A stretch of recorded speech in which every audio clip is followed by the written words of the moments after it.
Hello and welcome back to the LFCS Talks podcast. Today I've got a couple of Johns with me, both from Liberty Charter High School, and we're going to talk about the high school and kind of their personal journeys getting there. So this is going to be really exciting. Let's get into it. So first of all, guys, let's kind of talk about, you can give me who you are and what brought you to the school, kind of your history at Literacy first. So we'll start over here with Jon Abbas. What do you do? What's your, I kind of already gave your name, so. Yeah. Yeah, give us a bio. Well, so I've been at LFCS for about 11 years. What brought me here was my brother. My brother worked here at the JA, and so he actually tried to get me to come to the school 2 years earlier to work at the JA, but my oldest son he was actually born, and I didn't think I could move my family when they were, my wife just gave birth. So we waited 2 years. There's some wisdom in that. So we waited, and then Tim, said, hey, we got another opening. It's at the high school. And so I was like, yeah, let's just put in an application. And then the application turned into an interview, and then an interview turned into a demo. And so that's awesome. Then I was like, oh, now I need to make that decision. Do I move my family over to San Diego? So I'm glad I did. And I'm at the high school. I teach PE. I also teach leadership council for 2 mods. And I am the men's volleyball coach. I've been coaching all 11 years for that. Yep. I coached 4 years for soccer. I remember that. All kinds of stuff. Many hats. Yeah. Awesome. Yeah. Welcome to Liberty Charter High School. We all wear many hats. Yes. That's kind of My name is John Luzzi, and I came to the high school in the second year. It was here at the Junior Academy campus. That's where we're sitting right now, if you didn't know that. But yeah. Anyways, the reason why I ended up here is really because I had just a couple connections. I knew Troy Beyer, and knew that his mom ran a school, and I was getting ready to get into teaching, and so, hey, might as well check this out. I was real interested in charter schools and small schools in particular at the time, and so this was both of those, and so it just made sense. At the high school, I have taught social studies, geography, government, U.S. history, all the social science high school classes that we offer. I've done the ag class. Kind of piloted that one. Yeah. Right? Yeah. Kinda. Yeah. We kind of had a gardening class going, and then I took it over, and we started adding a little bit more construction stuff to it and just a little more hands-on things. I did a semester of electronics, just sort of tinkering, really, is what we should have called the class. Those Arduinos or something? Yeah, we did an Arduino class for a semester, and then our tech teacher, you took that on and incorporated that into her class. Anyways, that's who I am. I've been here for 16 years. Yeah, this is my 16th year. Awesome. 17 years that the high school has existed. Okay. I missed the first one. Got it. So cool. Kind of part two to that question is more like your personal bio. So, I think the question I shot you guys was, why have you chosen education? And why is this your drive? And kind of what is your personal mission that keeps you in this field? And in that, what keeps you at Liberty Charter High School? So we'll kind of start with you, Luzzi. Sure. You gave a little bit of this in your bio. Like, I actually interviewed you about a year ago. Yeah. And so for those that are listening, if you want to go to the John Luzzi podcast, he got into a lot more detail. But yeah, we can keep it short. But I got into education a little late. Actually, I started out of high school. Did the same thing most kids do. I went straight to university. Didn't find much success there. At that time, I was playing music and working construction, and that just seemed to be more what I was interested in at that time. And so did that for about 6 or so years, got married, started having kids, then decided that I wanted to give a shot at going back to university, and education seemed like the right fit for me. It was something I was interested in. I was always interested in history, and but more than anything, just kind of developing high school kids and working with high school kids. And so did that, got my credential. By that time, I had 2 kids by the time I started teaching, and that was, well, that was about 16 years ago. Right. Now I have 5 kids, and two of them are at the high school, and a third one will be there next year. Cool. So. And a farm. And a farm, yes. I don't know if we want to get into that, but yeah, lots of hobbies. Awesome. Yeah. Cool. Did you want me to get into why, or do you want to go back? That was a long question you asked. Yeah, well, so Points it was a lot of points, wasn't Yeah, it? yeah. So let's go with, so we already kind of know what brought you to Liberty Charter High School. Yeah. So the last part of the question was, what is your mission that fuels you to make an impact? Why education? I mean, we all kind of have this drive to impact kids' lives, right? But what's your mission here? Yeah, I mean, I think my mission is I think there's a real deep mission that I want to live into, which is helping people understand that they were made with a purpose, and that their lives have specific value 100%. That's not determined by the things they do or the way they look or who their friends are or how much money they have, but it's just built into them from birth. Awesome. That when when in the Bible, when it says that you were formed in your mother's womb, I know every hair on your head. I mean, I'm mixing Bible verses up here, but those things exist, and that is true for each and every one of our students. And so being able to be a part of sort of doing that, and for me, it makes a lot of sense to do that in a secular environment on a school campus with kids that maybe that's not typical for school employees to be. I mean, there's one piece of that extrapolates into not one size fits all, right? If each individual was made with a purpose, it's not our job to force every kid down the same path, which is kind of what I feel a lot of education is doing right now. It's if you don't fit in our box, then something's wrong with you or whatever. Every kid has to go for your college. Every kid has to whatever. And what I've seen in the way that what you said just plays out at our Literacy First Charter School, at the elementary level, at the high school level, is just that we work real hard to help each individual figure out what they were made to do. And that might be trade school. It might be, it depends on where that goes. It might be something that doesn't have to do with college after school. It might be a four-year college. It might be being a PhD. Who knows?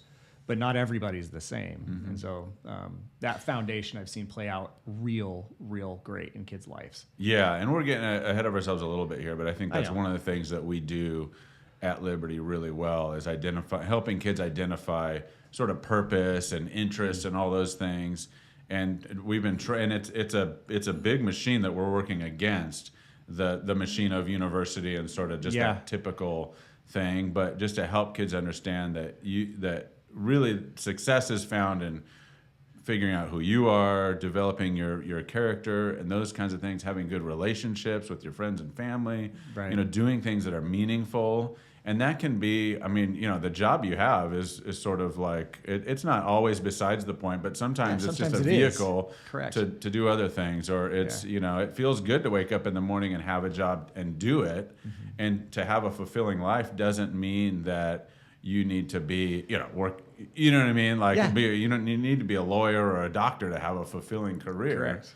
It feels great to do lots of things. I mean, it just feels great to do a thing for a day and get home and be like, oh, I did something in my life. That was great. I didn't just sit around all day, but I really actually did an important thing. And so trying to help kids find that, obviously right now kind of talking about career and stuff like that, but just in general, right? And we'll get into that more when we talk about sports at the school and things like that. But sweet, yeah. All right, Mr. Abbas. Yeah. So, so why have you chosen education? First question. Yeah. So teachers matter, and my high school career, I think it was huge with one teacher, Bobby Peters, just really focused and spent a lot of time on trying to just get to know me, and then also just really cared to help me go the right direction. And he was one of my soccer coaches and also my leadership. I was an ASB with him as well. And he helped me realize how fun it was to bring sports and leadership and the class events, everything Right. to bring kids together in community. And so, awesome. and I just think, team building is huge. And I think that was, when I saw that, I really thought it would be fun to be a high school teacher and to, just helping kids learn how to work together with each other, Right. and learn how to play a sport. And so with PE, that's a huge thing with PE, is really going alongside someone that you don't really know and trying to play a sport and win. And so Right. and how do you do that, and how do you get how do you become a team? And so that's kind of one of the things that kind of molds into my mission, is really just kind of, I really like to help kids learn how to work together with people. And that goes with sports.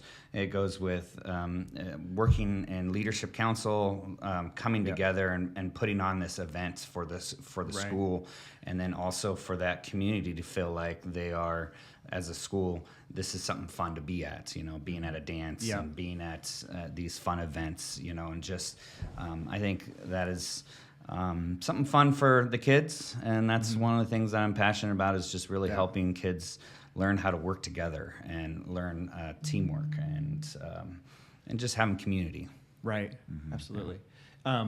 So, I mean, do you have anything else to add about the mission specifically? Like, what's your personal mission? I mean, building team, that's huge. Yeah. And that's my thing, is I love sports, and I love that everything that sports brings, that discipline, brings the teamwork and all that. And that's the same that goes with leadership, is kind of that teamwork and discipline. And I want kids to have fun at school. I want them to find a place and find friendship, and that and I always have a hard time when kids are just sitting by themselves eating lunch. So that's one of our goals, is really try to work on getting our leadership kids to expand and make sure that kids are not just sitting by themselves. Right. Yeah. So. Yeah. I mean, I've seen that when I'm there. I mean, the leadership council, that group of kids they're tight, but they're also very actively investing all over the school. So that's awesome. Yeah. Cool. All right. Question 2. John, maybe John Luzzi, maybe you can run through this really quick, the history of our school, because you've been since you showed up on year 2. Yeah. And I think the high school was here on this campus, the Junior Academy, for 2 years. So you taught here 1 year, is that right? Right. Or was it here for 3 years? Go for it. Well, now that you put me on the spot, I can't remember how many years we were here. I think we might have been here for 2 years. And anyway, so the high school started here on the JA campus. Really, LFCS was born as a K-8 deal, which I'm sure we've heard about in the past. And the idea of starting a high school was just a much different thing. And so K-8 was kind of the heart of LFCS. And then as those kids kind of got to 8th grade, it was like there were parents that were sort of like, well, what do we do now?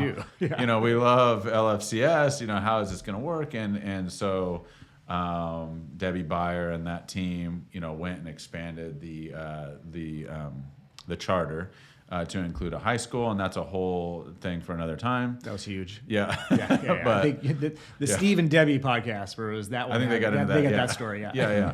And it began school here, and just like any LFCS story, it began with us sharing rooms. Moving every. I had to take stuff down on the weekends because the church. There was a church here at that time, and so they'd use the youth rooms on the weekends, and then we moved from here, and the first class was, I think we maybe had 40, 50 kids between 9th and 10th grade. When I came, we were just 9 and 10. Moved over to La Mesa, and we did a few years in La Mesa at an old Seventh-day Adventist church, which was a step up. We didn't have to take our stuff down on the weekends. Yeah. There was kind of a gym space that was cool. But once again, everybody's just kind of pulling together to make things work. Right. Nowhere to really play soccer, but this kind of weird grass field. Like, what do you mean, the mud field down at the bottom? Dude? It wasn't really a field. It was just kind of a patch of grass. Yeah. Danny Sanchez started a cross country team then.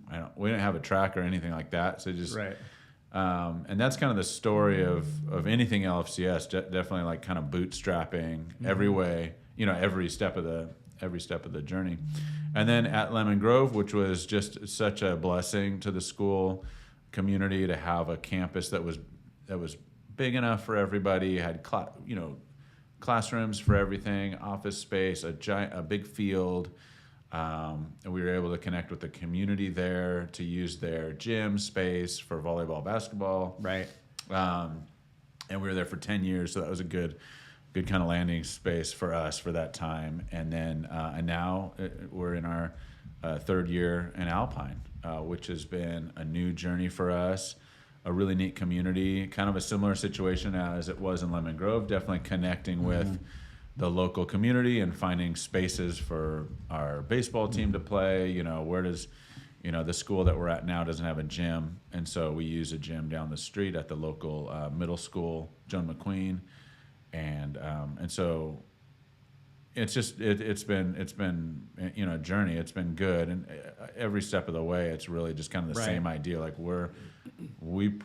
I'm sure Debbie probably mentioned this, but the idea of persevering without exception. Yeah, it's like, oh, you don't have a gym. Well, okay, well, we got a basketball team, so we need to find a place for these things to happen, or we need these certain classes or these different things, and so we just make it work.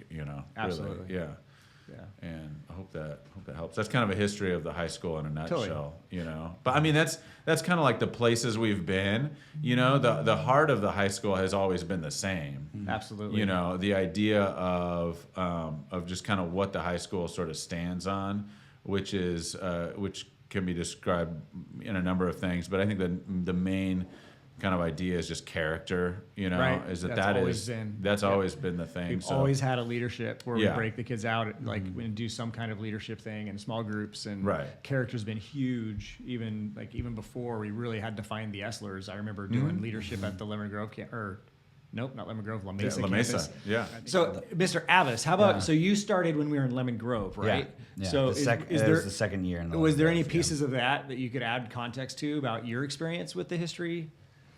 Yeah, I think it's just, when you're starting a school and you're in an area, one of the things is about the community. It's kind of started a little slower, and then you always kind of build into that community. So one of the things that's really cool is just getting more involved with that community in Lemon Grove. And as the years go, then you kind of saw it in our community service days. A lot of times we're sitting in really close, and we did community service in the class. But then as the years go, we started going to the park. We helped out with the park. We started helping out with other people. And it's kind of the same with Alpine that we've been doing. With Alpine, we kind of stayed close, but then now I think we're starting to expand and getting more involved with the community.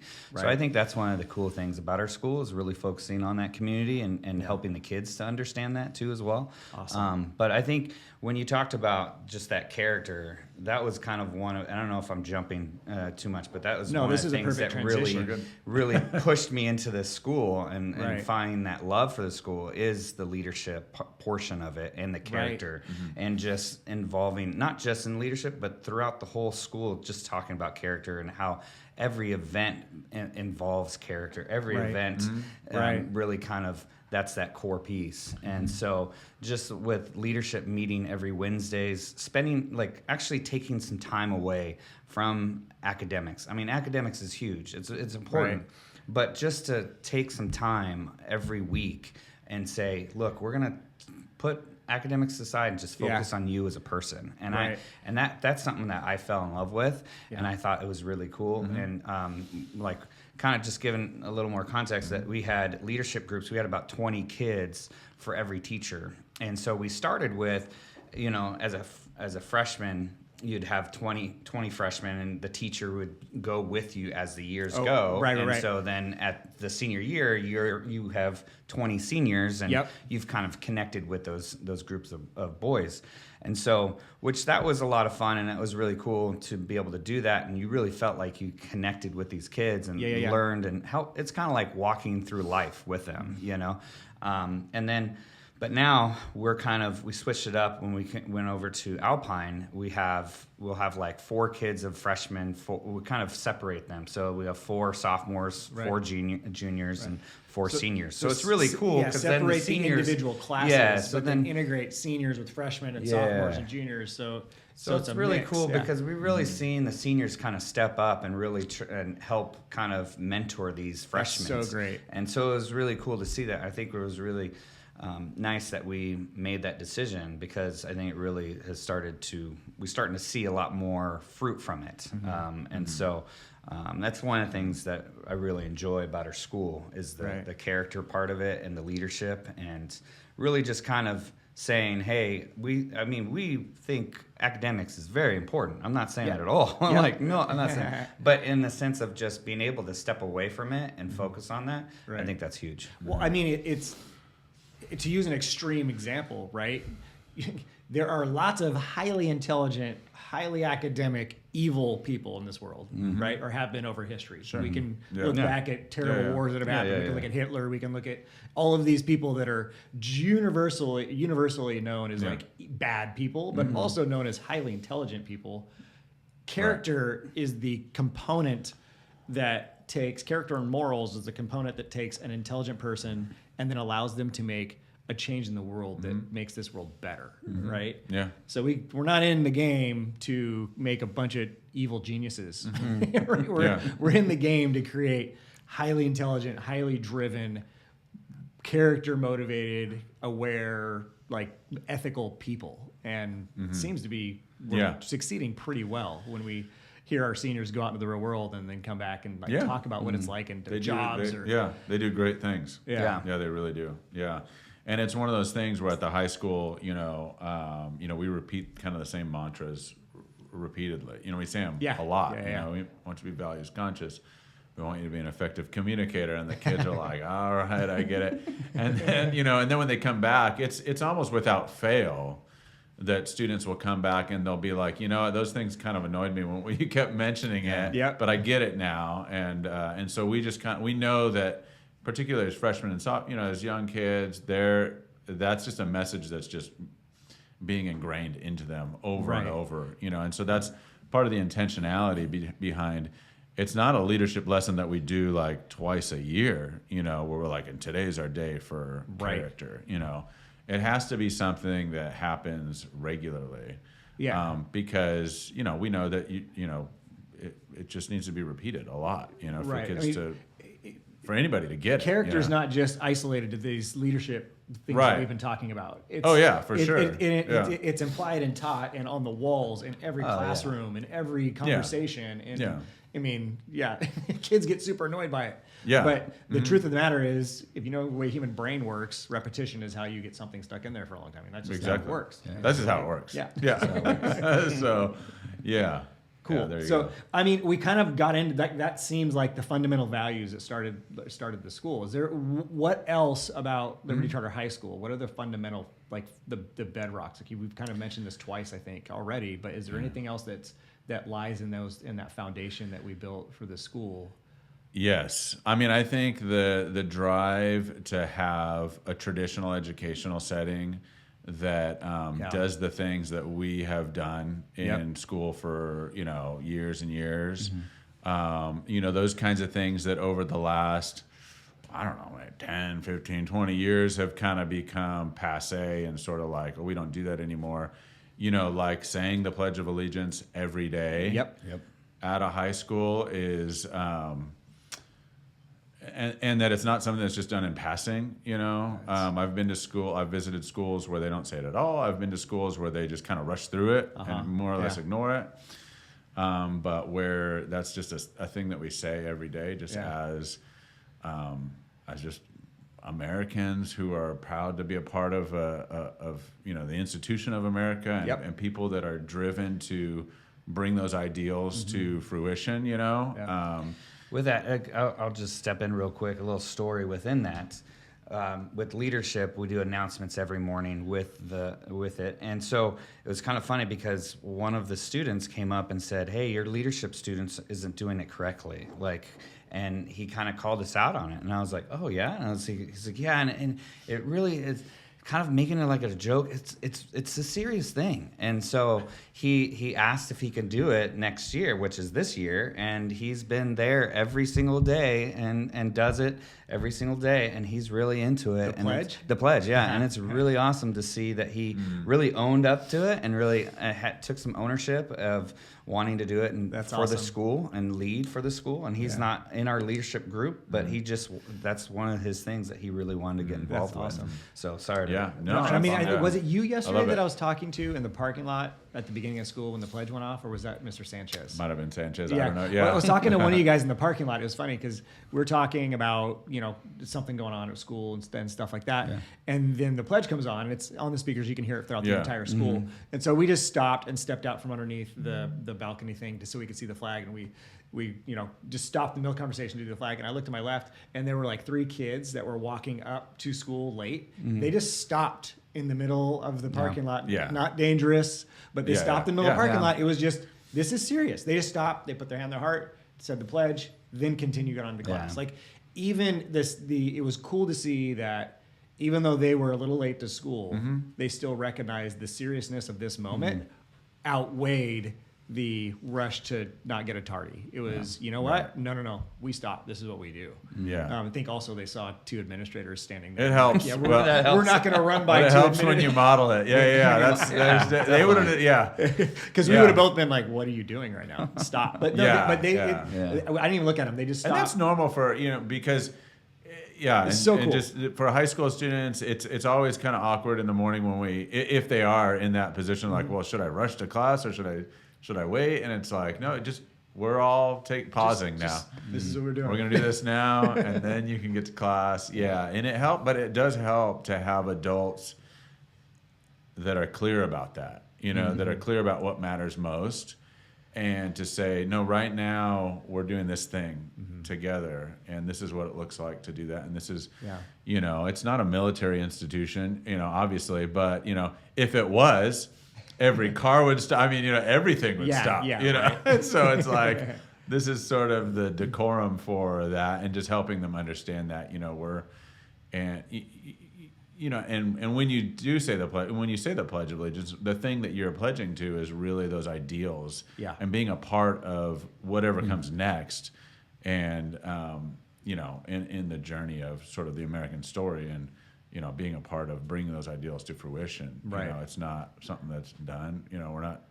We haven't given up. It's right. 100%. Some things have improved. There's always setbacks, but we're always, those kids are going to be a part of. We're being a part of America, which America is. There's a lot of rights and responsibility that come with that, and pledging the flag is kind of part of that. Yeah. So, what else about LCHS do you think is different than many other schools, general public schools, private schools? What is different in the fundamentals of Liberty Charter High School?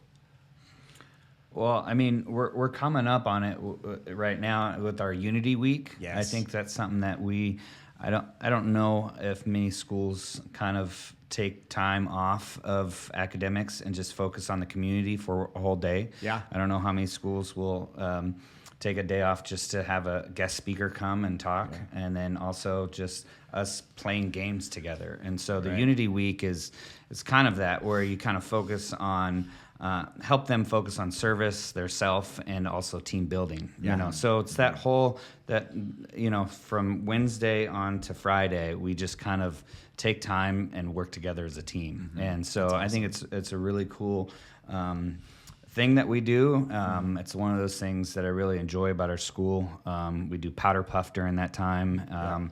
We, like I said, the community, we go out and we help different people, organizations, and it's like we spend a whole day on the community for one day, and it's a lot of fun. And the kids love it. Last year was so cool. It was you guys went to the veterinary hospital and gave doggy treats and stuff, and then we're helping clean up. Was it across the street? Cleaning up all of Alpine Boulevard. Alpine, And so this year we're helping out one of the communities. I think it's a garden community garden center up the street, and helping out with the CrossFit organization. We're trying to help them out and clean some stuff up for them, and just different things. And so it was really cool because last year the community saw it, and they're on Alpine the Facebook, and they're talking about it. Chitter chatter on the Alpine Facebook, and so they're starting to see Liberty it, kids, and so it's really cool. I really like our school getting involved with the community, and I think it's awesome that they're able to see us in a positive light and seeing all that stuff. And then the guest speaker, we have a full day where we have someone come and kind of talk to them and help them with the topic of the year, and then the next day, Friday, we do Olympics, at the high school, and so it's a fun day where the kids get to bond and do team building games and have fun, and kind of. So I don't know how many schools focus 3 days on that, so it's really cool. I enjoy it. Well, I mean, I think the fundamental end of the reason why we're able to do those things is simply because we're a small school. Yeah. And so there's, a lot of times we hear from students or parents, they feel like their kid's going to miss out on a big school thing. And usually the idea behind that is like a football stadium that's full of people, sort of that's the picture they get.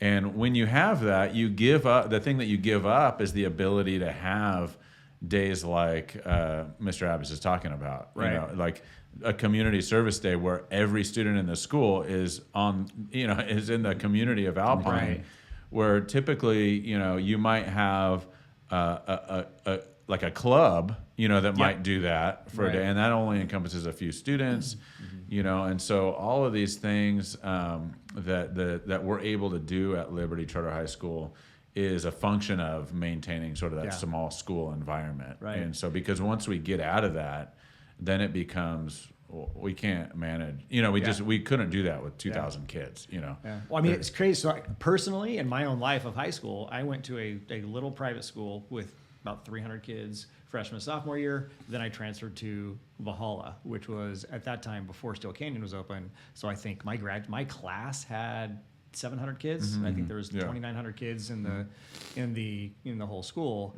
And so the one thing and ironically, the reason I, as an immature high schooler, wanted to make that change is some stuff was going on in my family and, and stuff like that. And so I wanted away from accountability. I wanted to live a life that I didn't have accountability and I could screw around and not get caught.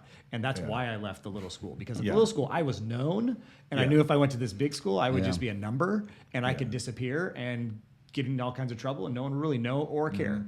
And that's exactly what happened. I went to the big school, got myself in all kinds of trouble, made every decision that probably shouldn't have made as a kid. And that experience now is kind of cool because I can look back and be like, well, what a moron, that was, anyway. It is so tangible. The lack of accountability and the lack of being known and when you go to these big schools is shocking, and what we allow at our little school is you can do all these really neat things, but also every teacher knows your name. Like you're known, which might feel a little bit weird for a high school student, but the reality is it's safer for everybody because you're looking at a lot of the things that are going on in schools across the nation that are kids are coming in and doing dangerous, crazy things. Well, if every kid is known in the school, the goal would be that we would know what's going on. Like, oh, something's going on in your life. Like, we need to figure this out before it bubbles up and becomes this major problem. So, well, I see that with a lot because I'm teaching a lot of ninth graders. So at ninth grade, they come in and a lot of them have a culture shock of like, whoa, you're kind of in my space. Like, what are you doing here? And I'm like, you asked a question. You rose your hand and I came over and they're just like, but why do you care so much? Kind of thing. Yeah. And they have a hard time with that. They're ninth grade. But then when in senior year, because I work with a lot of seniors too as well, that's one of the main things that they enjoy is that they're known, is that they know people, that the teachers know them. And so it kind of slowly gets to that point if they're with us for those 4 years. Absolutely. And I think that's one of the big culture shocks for some of the kids that come over from other schools. Other schools, and they're just like, oh my goodness, like I can't hide, And so it's, which is kind of a hard thing for them to realize. But then after the fact, when they get older, they realize that that's one of the most important things that they enjoy. They need someone. There's adults there, and there's research study on statistic on the success rate and or jail rate of kids that have adult mentors or don't. Yeah. Oh, yeah. You know, I mean, For sure. that there's so many studies on this. Right. And so the idea that every kid is known and they have access to a mentor like this is huge. Just in that alone. Forget the academics, forget all the other things. Just in that one fact, it increases the success rate based off of research of every kid at the school. Yeah. And I mean, that phrase that every kid is known is such just like a mantra for us. And we say it all the time and we mean it too. Yeah. And you know, it's like, and what we mean by every kid, like we just mean every kid. Like you all know of what I them. mean? Like, yeah. Yeah, like all of the kids. Correct. You know? And so, like, I'm always surprised when I visit different schools. And I was speaking to a student a couple weeks ago, where it's like, what they were used to was sort of there might be like a sign in the window for this kid, for this group of kids.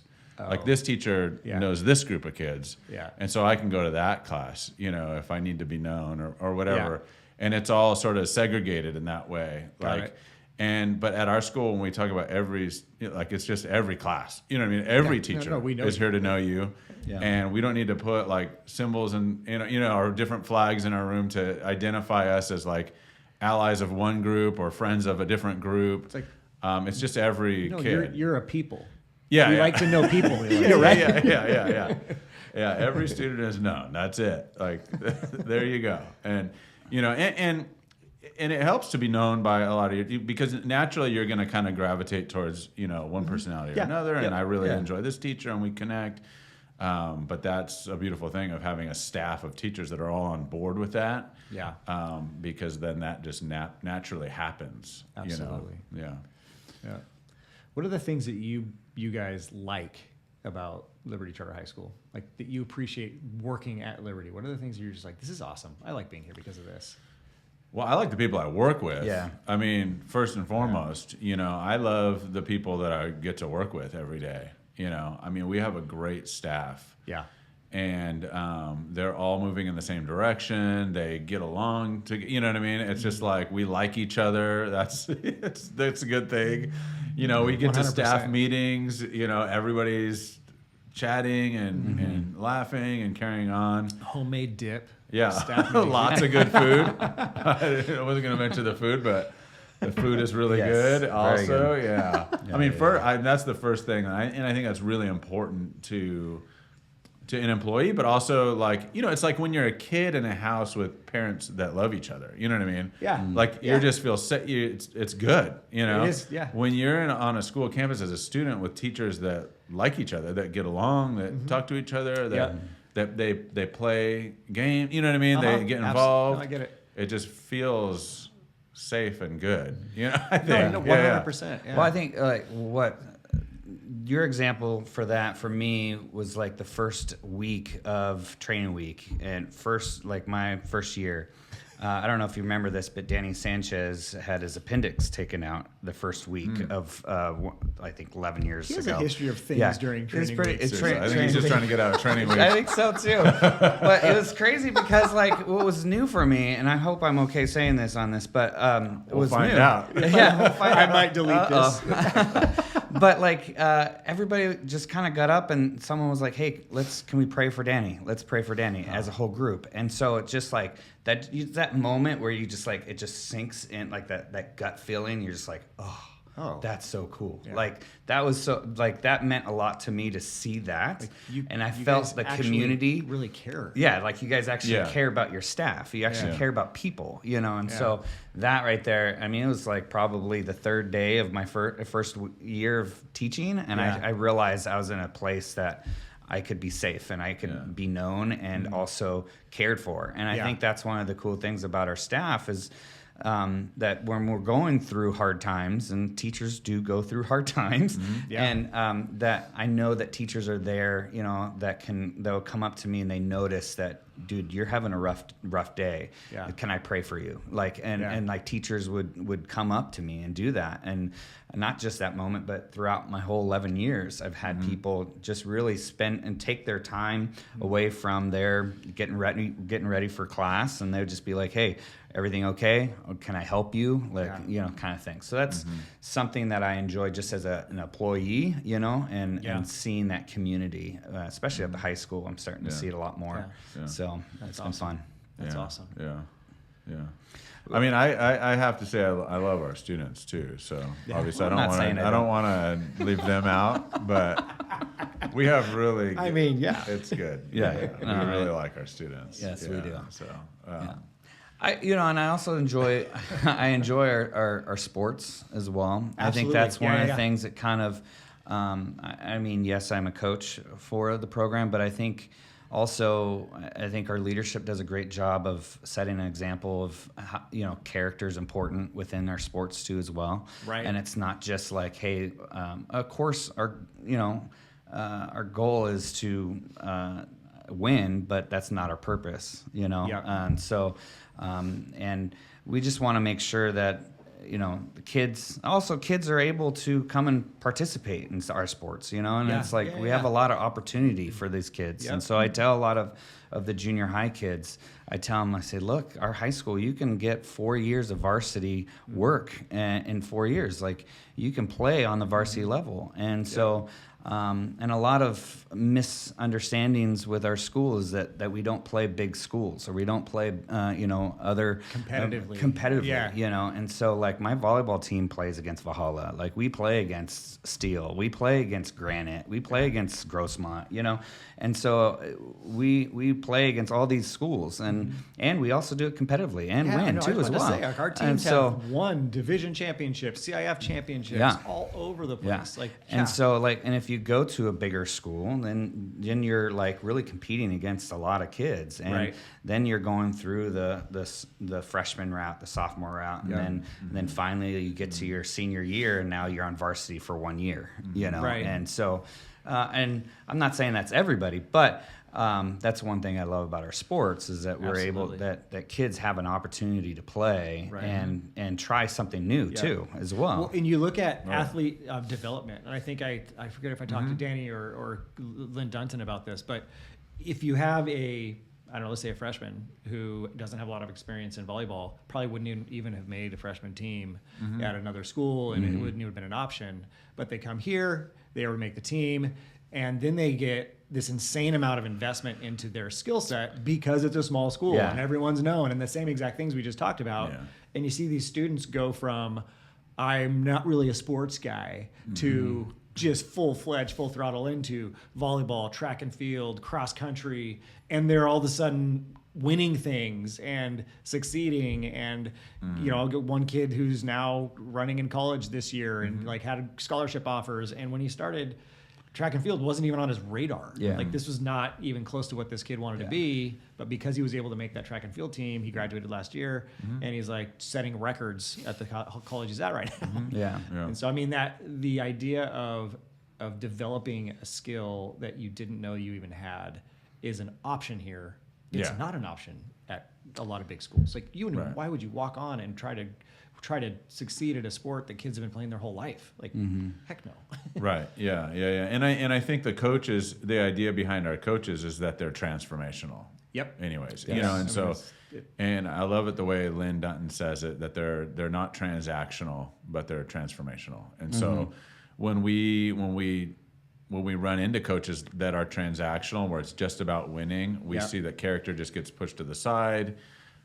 Kids are in and out of the game based on just, are we going to win or lose? And like Coach Abbas said, like we want to win, but ultimately what we're trying to do is transform young men and women into young men and women, really. Boys and girls into men and women. Exactly. Yeah. So cool.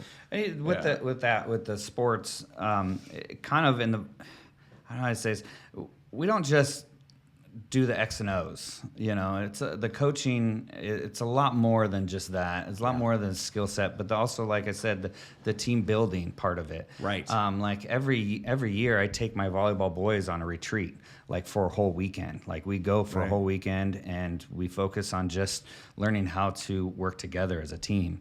And I've gone to like Indian Hills for a weekend. We've gone to last year, I think we went. 2 hours away and just kind of spent a whole weekend of just team building. And then also, like, we sat around a campfire and just talked for like a good 2 hours about, our life. And so I think, especially for boys, that's a huge thing. And every year I do it, and I've done it for 11 years. These conversations at the campfire will last for 2 to 3 hours, and having these young boys talk for that long is like, that's an unheard of thing of nowadays. Right. You know what I mean? And so just that kind of thing it's not just the sport. I mean, it's very important, but learning to become a team and be a family. And so I think that is a big thing that we do at our school. And a lot of our coaches really care and they invest their time not only on the practice field but off the practice field. And that's one thing that I feel like is missed a lot of times in sports. And there's coaches all over the world that do this well. I mean, you can even read books about professional coaches and stuff like that. But I think a lot of times it's missed is that what you just said impacts not only hugely these kids' personal lives and their skills as human beings and ability to succeed forever, but that relationship ends up developing wins. I mean, that's how a team is built. When a team is really close with their team, there's trust, and then all of a sudden the ability to play just increases, like without going to the practice field. There's a level up in your gamemanship and your ability to play that sport that comes with just being a team, because then I want to perform well for you. Instead of just me. This is not a selfish thing. This is like, I want to perform well for you and you and you, because we're doing this together, because I know you want to perform well for me. I mean, that piece of athletics is a lot of times missed in it's not even athletics, in business, in all of these things. Like, those relationships are what produce the results. And it's the exact same as when you talked about our staff. Like, we like working together. I mean, there's all of these pieces. Unity days. If kids like coming to school and they've created relationships there, they go to a classroom and they are more willing to kind of sit and sit and engage into a class, because they know that they're going to impact your learning, and you're going to respect me and my learning. I mean, it's this huge, huge thing that's more than just sports, and it actually increases everything. Yeah, for sure. And even beyond sports too, just the idea of just going back to just being a small campus, allowing kids to play sports, but allowing them to get involved in anything that typically would just be a select group, whereas this year we increased the number of our leadership council kids. Oh, cool. And so there's more opportunity to be a part of that,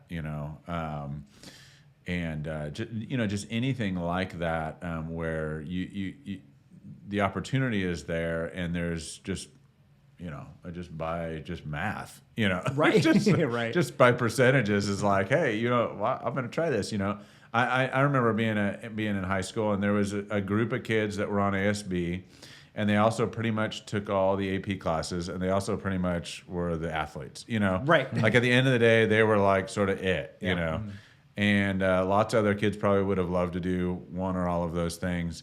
But at the end of the day, like, all the spots are filled, and so you just don't get the chance. Right. And so every year when we start to nominate kids like for LC, we really look for kids that wouldn't have picked it themselves.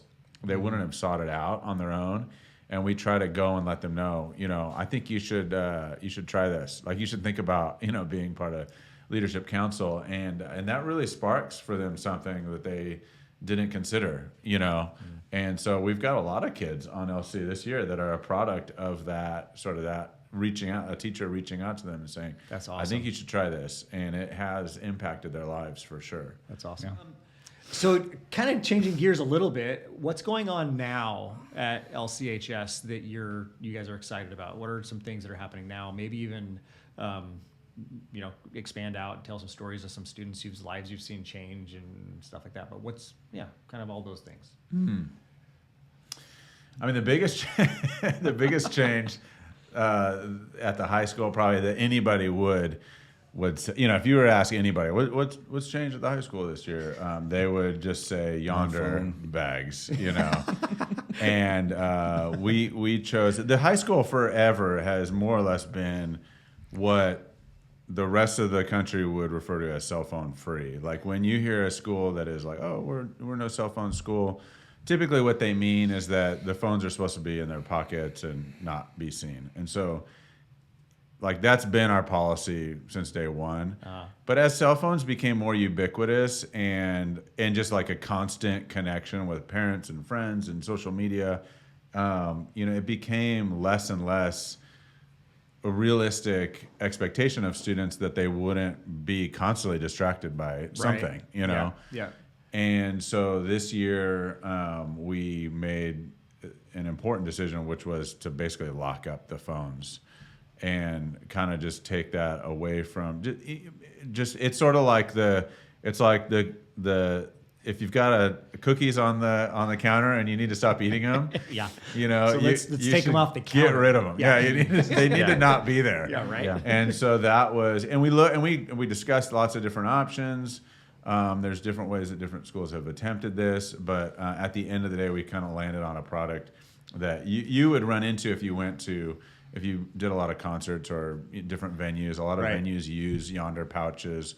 And so that seemed like the best bet for us. Got it. And so we kind of near the end of last year, we made that decision to do that and to kind of introduce the idea to the students.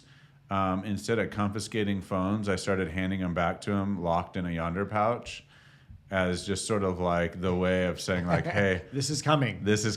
Yeah. And so that word kind of got out and the kids, they weren't obviously they're not the kids aren't excited about it, initially, but really since day one of this school year, cell phones. There's always going to be something, you know what I mean. But in terms of what we see on campus, it's completely changed, and so we don't see students on their phones. We don't see them checking it, in between classes.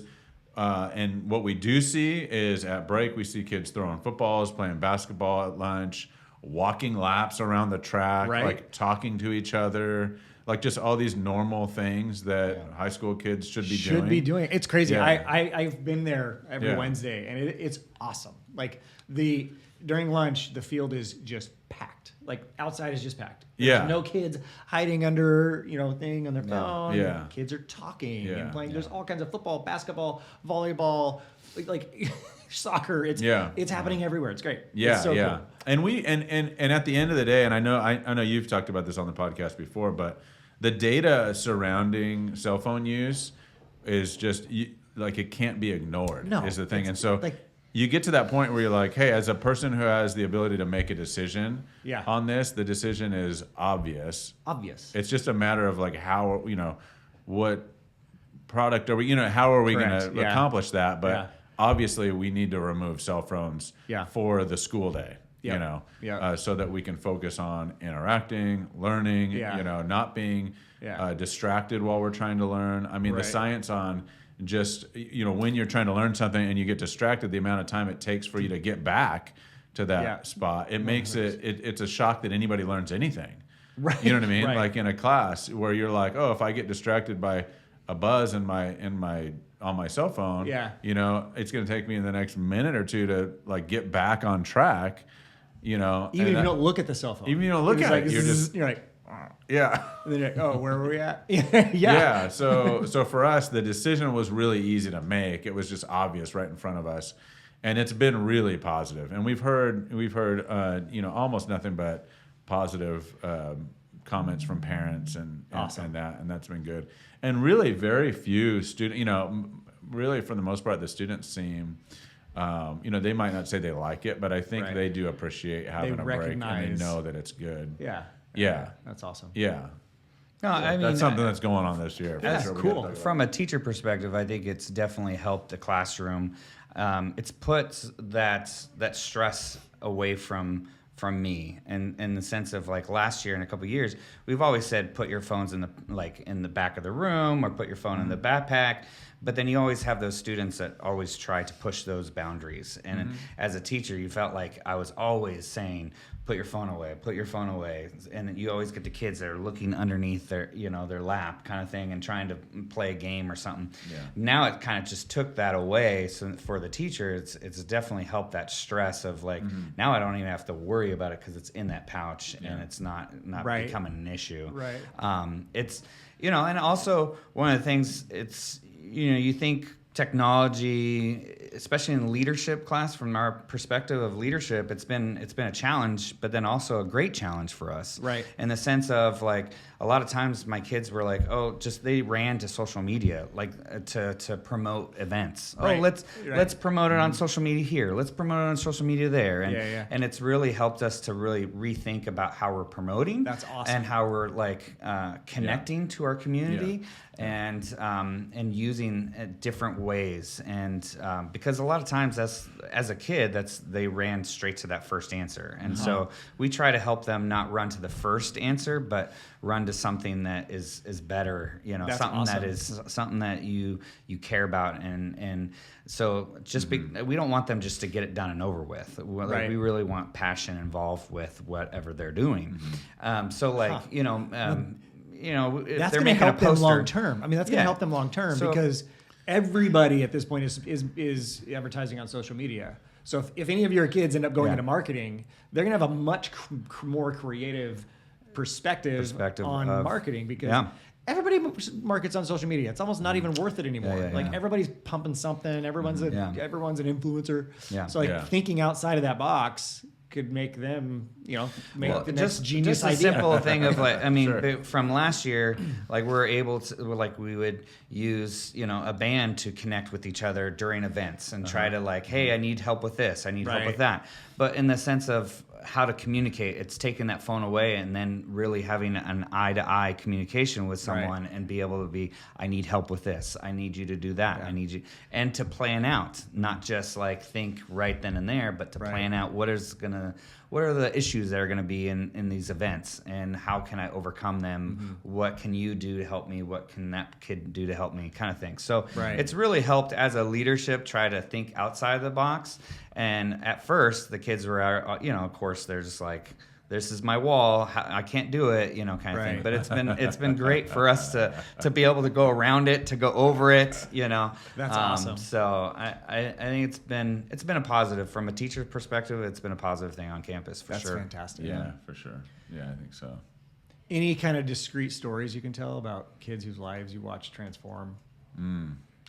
I mean, that's deep. For sure. I mean, every year the school at our school, and because we know everybody, you watch kids walk in every day and you kind of think, oh, I wonder if this is going to work. You know what I mean? I wonder how this is going to go, Yeah.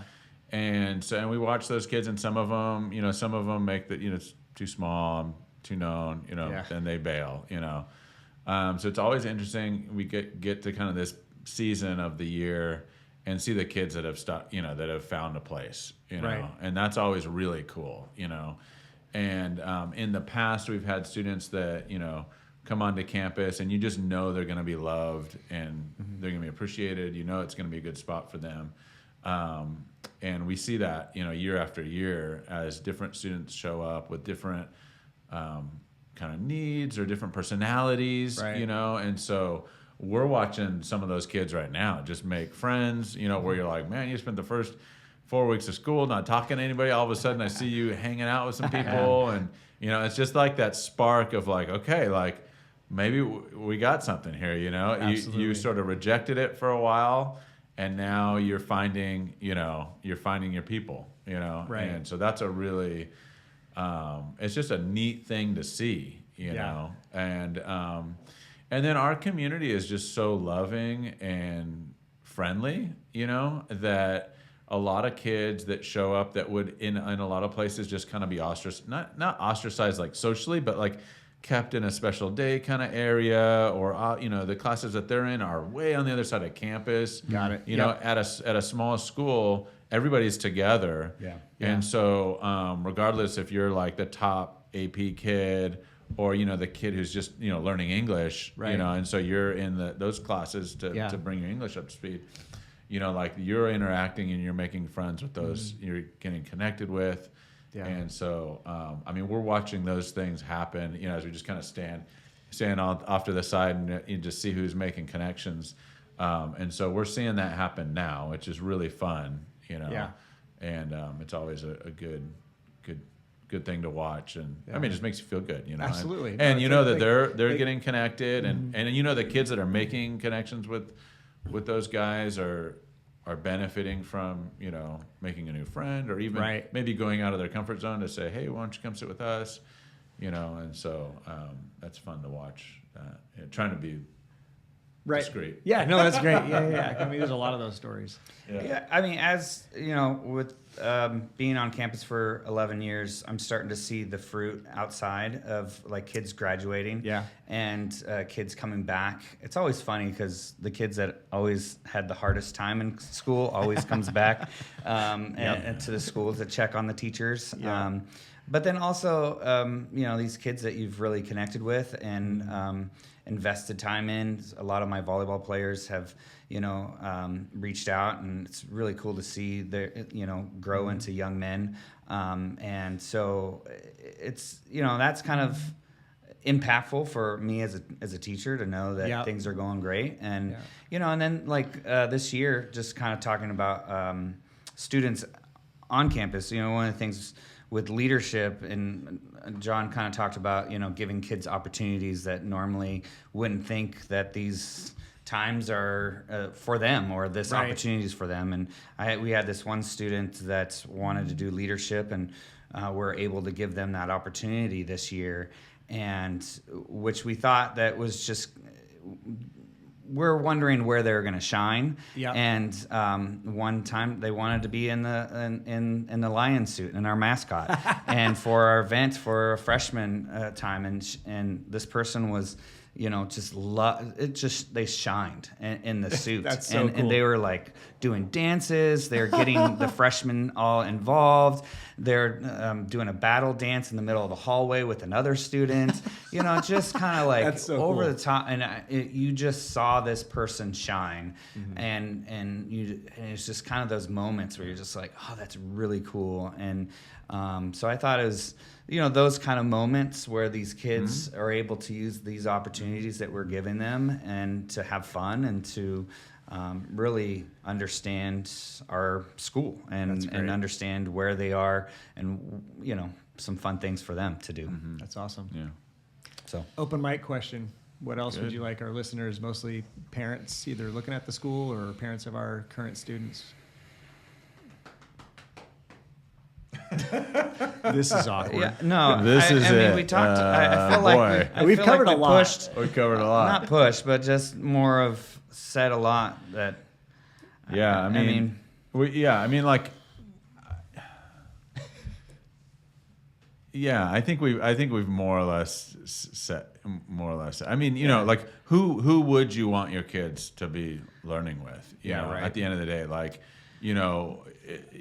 it's so common for schools to just be completely segregated by department. I teach 11th grade. I'm not going to talk to this kid. You know what I mean? Like, it's just, this is my lane. You don't get in my lane. You know what I mean? Yeah. But to have your kid on a campus where everybody is working together to help that student, like whether perform better on a test or learn a new skill, or Be held accountable. Yeah. Learn to say, I'm sorry, that was a boneheaded thing I did in your class. Those are all. That's where I want my kids to be. Yeah. Absolutely. And so, I think that really, that as a message to parents. And Alpine's not that far either, too. Also, That's a great point. Just so you know that it's a lovely drive, and it's a great place too. I mean, I know, and the community loves our students too. I mean, we have a library next door to the school where our students often go after school to wait to get picked up or whatever. And I go down there every once in a while just either check out books or just check in on our kids. Right. And the librarian and the security guard, they're like, we love your students. Like, they can come anytime, And so you're in a community where the students are liked and appreciated. That's cool. The stores aren't like closing their doors and hiding when they see the high school kids come by. Last Friday I walked down to get a sandwich at not Jimmy John's, but at the sandwich place. Mike's. Jersey Mike's. Jersey Mike's. Yeah, Jersey Mike's. And we got like, it's after school. There's some kids eating Jersey Mike's. There's some kids sitting outside of Little Caesars, and they're just having these little lunch hangouts, And so, don't be concerned about the drive to Alpine. I think it's well worth it. And there's no traffic either. I mean, I live there, and in a no-traffic situation, I get to this campus, which is the junior academy, in 13 minutes. Yeah, it's not that far. I live 1 minute from the high school, so it's basically the same drive. It's so easy. Yeah, it's very easy. Yeah. I think, when you're talking about putting stuff in your body and trying to be healthy and being focused on doing the right thing for yourself. Yeah. Me as a dad, that's what I think of, doing the right thing for my kid. Yeah. And to be totally honest with you, this school is the reason why we stay in California. And so we've made the decision not to move because we really think that this school is important, and it's something that my kids that I want them to go through, because I know that I'm giving them the best food for their body, in the sense with education. I'm giving them the best for their education. Correct. And so that was kind of a big thing for my family. Yeah. And, you spend a lot of money putting healthy stuff in your body. The same thing goes, if you really care about this education, about your mind and your soul and your heart, everything, you're going to take that extra 15 minutes of drive. Yeah. You're going to take that extra. Yeah. There's a lot of time. One thing I love about her and surprised about our school is there's families that come all over the place from every different place. We had some families that would North County be up in Poway driving to our school. We'd have people all over different places. You taking that investment to really invest in their kids' lives. Yeah. And so I think that a lot of times I know parents, especially, my son is in 7th grade. And so we have a lot of family friends that are kind of in that process of where do I go? My kids are going to go to high school soon. And so I just tell them that. I'm like, look, I know 15 minutes is something that you keep telling yourself that it's far, but it's something important. It gives the kids opportunity to be in a small school setting, but then have that big school feeling in that small school setting, So that's kind of what I try to tell them. Yeah. Hopefully it sits and hopefully it works for them. I think there's a lot of things that parents, rightfully so, are concerned about their kids hearing in a school environment. 100%. And that's really important, and that's a lot of the reason why a lot of parents pull their kids out to homeschool or send them somewhere else. And I respect that decision, and I understand the concern that when you put your kid in a classroom, you have no idea who this teacher is, what their beliefs are, what kind of weird stuff they're going to try to share with your student might be. These are sometimes kids that are just out of college themselves. They haven't even fully formed their own opinions about the world, 100%. But they're going to start sharing them with your kid, and everybody's just going to be confused at the end of the day. Right. That's definitely not happening. You know what I mean? Right. It's not going to happen here. And so, I think we are very intentional about the people that we hire and about looking, not only do you have the credential, but do you have the character to work in this environment, and I think that's really, really important. And so, like you had mentioned before, there's great coaches at a lot of places. There's great teachers at a lot of different schools. There's a lot of great teachers, It's kind of like a shot in the dark, if your kid's going to end up in that class, correct, with that teacher. If they do, then great, that's you got lucky. One class out of 7. Yeah, the high school that they're at. If they end up in the class with the guy who's doesn't care about them, he's just kind of phoning it in. Yeah, then it's really a bummer, And so I think that's an important choice to make, and I know that Liberty can't offer some of the different programs that might be important to different parents. Whether it's this a big my kids do 4-H, and so we're at El Cap a lot. And so we're not going to have the ag program that El Cap has, you know, and so. You know, so it's understandable for parents to be like, well, my kid's really interested in ag and they're connected here. And so, okay, you know, I understand that.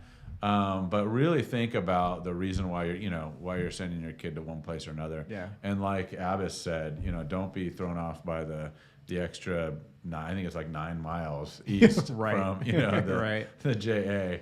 It's really not that big a deal. And that connection with people of good character, being with your kids, holding them accountable, you know, making sure they're, you know, they're well taken care of, they're well educated, they're, you know, all those things. It's so important, and I don't think you can really get that anywhere else.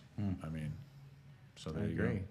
Man, I think apparently there was a lot of open mic to say. Yeah. Just needed some think time. Yeah. But I think on that note, I think we're good. Thank you, gentlemen. We're good. This was Thank a you. fantastic conversation. I appreciate it. Thank you. All right. Good. All right. Let's go back to work. Let's go do back stuff. to teaching. LFCS. Oh, wait, what is it? Yeah.